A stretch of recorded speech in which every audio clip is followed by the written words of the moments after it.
जी दोस्तों, ट्रिग्नोमेट्री के सेशन को आगे बढ़ाते हुए आज हम लोग लाए हैं बहुत ही महत्वपूर्ण क्वेश्चन। जैसा कि आपको बोर्ड पे दिख रहा है, आज का जो क्वेश्चन है दिया हुआ है 7 मीटर ऊंचे एक भवन के शिखर से किसी मीनार के शिखर का उन्नयन कोण 60 अंश है। क्या है? 60 अंश है। मीनार के पाद का अवनति कोण, जो अवनमन कोण होता है, वो 30 अंश है। तो मीनार की ऊंचाई कितनी है? तो आइए देख लेते हैं। ध्यान दीजिए, ये हमारा हो गया मीनार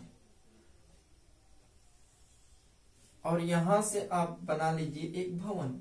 ठीक है, ये आपका भवन हो गया और भवन की ऊंचाई दे रहा है 7 मीटर। कितना दे रहा है? 7 मीटर। कह रहा है इस भवन के शिखर से, देखिए एक भवन के शिखर से, तो शिखर से मीनार के शीर्ष, मीनार का शीर्ष ये है आपका, मीनार के शीर्ष का जो कोण है, मीनार के जो शीर्ष का कोण है वो दे रहा है 60 अंश। कितना दे रहा है? 60 अंश। ठीक है, फिर कह रहा है तथा मीनार के पाद का, मीनार के पाद का मतलब यहां से ये, ठीक है, ये कह रहा है कि ये 30 अंश है। कितना है? 30 अंश है। ठीक है, चलिए ध्यान दीजिए, ये आपका 90 हो जाएगा, ये 30 है तो ये कितना हो जाएगा? 60 हो जाएगा। ये 60 है तो ये कितना हो जाएगा? 30 हो जाएगा। समझ गए? चलिए आइए ध्यान देते हैं। तो जैसा कि हमने आपको ट्रिक बताया हुआ है, आपको ट्रिक याद होगा, नहीं याद है आइए याद दिला देते हैं। अगर ये 30 है और ये 60 है और ये 90 है, ठीक है, तो 30 के सामने अगर a है तो 60 के सामने a√3 हो जाता है और 90 के सामने क्या हो जाता है? 2a। इसी ट्रिक को हम लोग फॉलो करेंगे। बहुत ही आसानी से, कुछ लगाना होगा नहीं है, बहुत ही आसानी से आप कर पाएंगे। ध्यान दीजिए, 30 के सामने दिया हुआ है 7 मीटर, तो 60 के सामने कितना हो जाएगा? 7√3 मीटर। होगा कि नहीं? होगा। चलिए, तो 7 ये है तो 7 ये भी हो जाएगा, जैसा कि यहाँ पे हमने बना दिया है 7। ठीक है, ये 7 हो जाएगा। आइए, तो ये 7 है तो ये भी 7 हो जाएगा, 7√3। ये 7√3 है तो ये भी 7√3 हो जाएगा। अब ध्यान दीजिए, अगर 30 के सामने 7√3 है तो 60 के सामने क्या होगा? 7√3 इंटू √3 हो जाएगा। होगा कि नहीं? होगा, क्योंकि 30 के सामने जो होता है 60 के सामने उसका √3 गुना हो जाता है। तो आइए देख लेते हैं, ये पूरा कितना हो जाएगा? 3√9 हो जाएगा, उसका 3 हो जाएगा, तो 7 3 21 हो जाएगा। कितना हो जाएगा? 21। अर्थात जो यहां से यहां तक है, यहां से यहां तक है 21 है और यहां से यहां तक कितना है? 7 है। तो टोटल ऊंचाई कितना हो जाएगा आपका? टोटल ऊंचाई अगर हम देखें हाइट, तो आपका 21 + 7 हो जाएगा, अर्थात कितना हो जाएगा? 28। कितना हो जाएगा? 28। तो देखिए किसी ऑप्शन में है, ऑप्शन नंबर बी में है, ऑप्शन नंबर बी में है कि नहीं?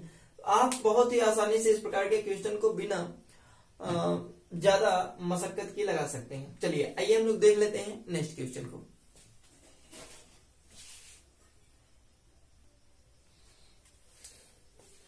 जी दोस्तों, आइए देख लेते हैं हमारा जो अगला क्वेश्चन है। जैसा कि आपको दिख रहा है, दिया हुआ है एक पहाड़ी की चोटी से नीचे देखने पर पूर्व में स्थित 2 क्रमागत किलोमीटर के पत्थरों के अवनमन कोण क्रमशः 30 डिग्री है तथा 45 डिग्री है। ठीक है, तो कह रहा है इस पहाड़ी की ऊंचाई कितनी है? इस पहाड़ी की ऊंचाई कितनी है? तो आइए देख लेते हैं। ध्यान दीजिए, कह रहा है कि एक पहाड़ी की चोटी से नीचे देखने पर पूर्व में स्थित, पूर्व में स्थित, ये पूर्व है, उत्तर दक्षिण पूर्व पश्चिम लेके चलता है। तो ध्यान दीजिए, अगर ये पहाड़ी मान लेते हैं, ठीक है, ये पहाड़ी मान लेते हैं, तो ये हमारा पहाड़ी है। इधर देखने पे 2 पत्थर, एक पत्थर ये है, एक पत्थर ये, कह रहा है 2 पत्थरों के, किलोमीटर के पत्थरों के अवनमन कोण क्रमशः 30 और 45 है।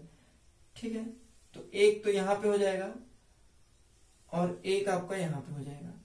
तो ध्यान दीजिए, ये आपका 45 अंश हो जाएगा, ये कितना हो जाएगा? 30 अंश। ये 30 क्यों नहीं होगा? क्योंकि ये बड़ा होगा, ये वाला छोटा होगा, इसीलिए 30 उधर हो जाएगा, 45 इधर हो जाएगा। ठीक है, चलिए आगे देख लेते हैं, तो ध्यान दीजिए यहाँ पे ये 90 बनेगा ही बनेगा।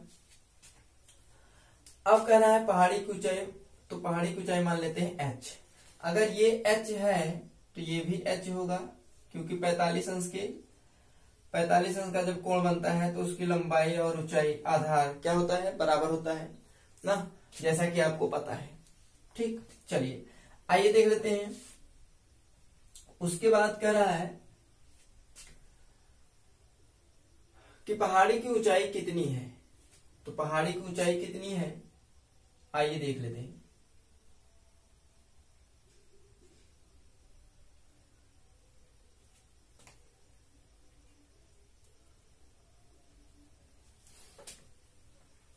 तो कह रहा है यहाँ पे 1 किलोमीटर है ना, किलोमीटर के पत्थरों के बीच, तो यहाँ पे इसकी दूरी जो है कितना है, 1 किलोमीटर है ही, आप लोग जानते ही हैं। ठीक है, 2 किलोमीटर 1 किलो मतलब 1 किलोमीटर के दो पत्थरों के बीच में दूरी कितना होगा, 1 किलोमीटर का होगा। तो यहाँ पे आपका 1 किलोमीटर है, ये कितना है, 1 किलोमीटर है। ठीक, अर्थात ये जो पूरी हो गई आपका h+1 हो गया, h+1 किलोमीटर हुआ, हो गया कि नहीं। चलिए आइए देख लेते हैं, इस वाले त्रिभुज को देखते हैं। देखिए इस वाले त्रिभुज को, इस वाले त्रिभुज को देखेंगे तो ये कितना होगा, 60 होगा। ठीक है, तो देखिए 30 के सामने h है, तो 60 के सामने कितना हो जाएगा, h√3 होगा।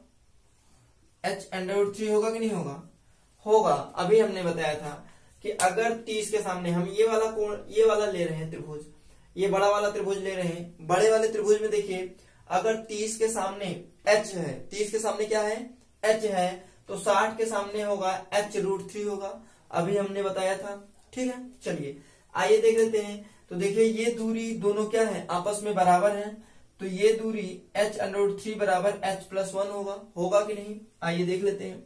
तो यहाँ पे h√3 बराबर आपका हो जाएगा h+1। क्यों होगा, क्योंकि जितना दूरी ये है उतना ही दूरी ये है, इस तरीके से होगा। तो आइए देख लेते हैं, h को इधर लाते हैं, h जैसे इधर आएगा तो यहाँ पे हम लोग कॉमन ले लेते हैं, तो -1 हो जाएगा, बराबर बचेगा आपका 1, क्या बचेगा 1। अब ध्यान दीजिए h बराबर हो जाएगा 1/√3 - 1, परमेयीकरण कर देते हैं। परमेयीकरण जैसे ही करेंगे तो √3+1 हो जाएगा और √3+1 हो जाएगा। ठीक है, चलिए जैसे ही परमेयीकरण करेंगे तो ऊपर आपका √3+1 हो जाएगा, ऊपर आपका √3+1 हो जाएगा, और नीचे क्या होगा, एक कोष्टक में +b, एक कोष्टक में a-b, तो 3 - 1 हो जाएगा। क्या हो जाएगा, 3 - 1। इस तरीके से आपका हो जाएगा 1/2√3+1। क्यों, क्योंकि नीचे क्या बचेगा, 3 में से 1 हटाएंगे 2, तो इस तरीके से आपका 1/2√3+1 आ गया ऊंचाई। आपकी पहाड़ी की ऊंचाई कितनी आ गई, 1/2√3+1। तो देखिए ऑप्शन नंबर किसी में है, दिया हुआ है, आपका ऑप्शन नंबर बी में है, ऑप्शन नंबर बी में है। तो इस तरीके से आप बहुत ही आसानी से क्वेश्चन कर पाते हैं। चलिए आइए हम लोग देख लेते हैं नेक्स्ट क्वेश्चन को।